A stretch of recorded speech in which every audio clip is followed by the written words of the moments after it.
First, we're going to start off. Give me your name and the organization you represent. When I say go, let's go. We're rolling. My name is Oscar Mejia, and I'm with Welcome Home Oasis in the city of Long Beach. Okay. Prior to coming to this class, what kind of what expectations did you have, or preconceived notions of what the class was going to be like? Well, coming into this class, I was completely unaware of the training that we were gonna get to experience and go through. I didn't expect a lot of intensity. I honestly thought I was gonna sit down in a class and I was gonna be lectured and I was gonna probably do A, B, and C, blah. I thought I was gonna get a Scantron. I thought they were taking me back to high school all over again. So I was dreading it, but I was like, I'm gonna show up because that's what we do. We show up and we go through the process. But it was a completely different experience. How would you rate the class on a scale of 1 to 10? Man, I think 10 is it's definitely not even giving it the actual score that it needs because it's above a 10. It's an excellent class. The experience is not just an experience; it's a life gift that you get to take with you. Can you tell me 3 things that you've learned or you'll take away from this class? I think most important thing is that working in this type of job and going into the communities, we have this conception like when you're a credible messenger and you come from the lifestyle and I get positions and never knew that strategizing and having a plan of how to execute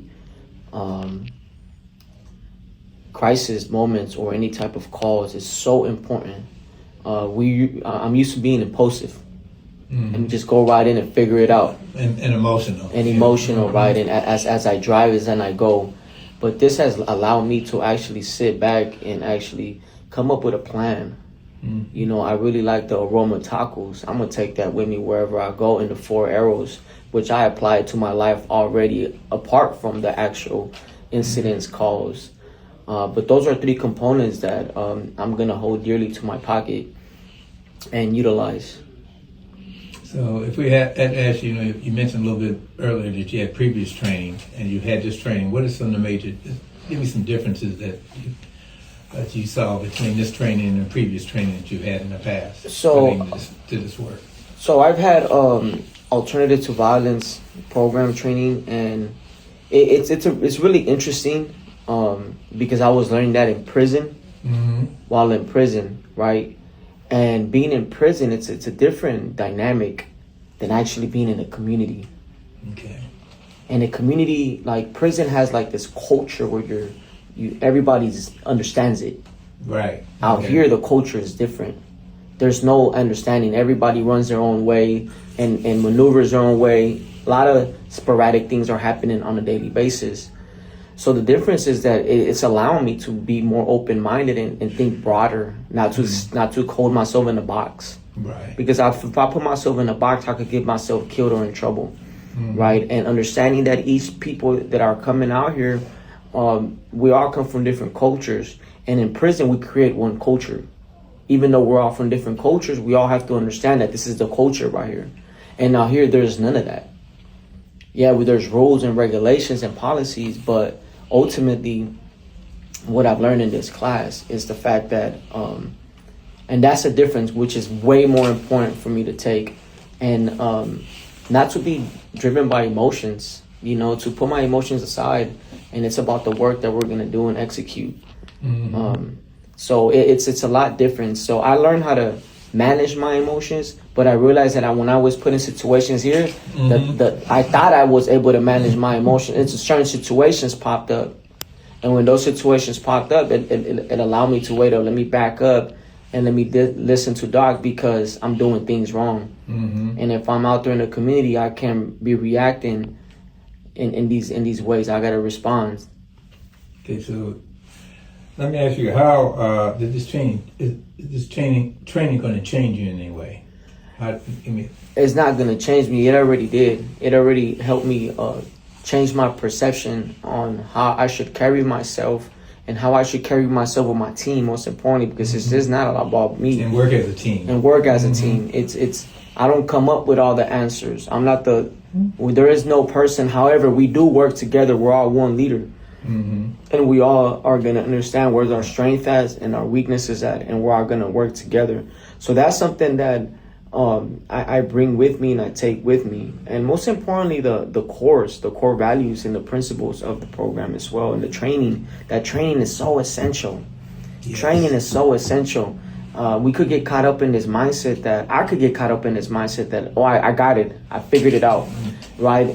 Till you hit a wall and you don't know how to act. And here we were put in situations where we kept hitting walls, and we had to alternate our skills in the way we maneuver. And that was really good. That was a skill that it's allowing me to take too. That in no matter what situation I am, things could change up in a second. And your inaction can affect somebody in your team. Yes, make a difference in life and death, being injured, etc. So the ripple effect is it's really dangerous if I'm not mindful that it's not me that I'm just walking. I'm actually just representing the team and the community. The community itself too. If I do a action that it's impulsive and I'm doing it out of emotion, I have a whole team that I'm put in liability.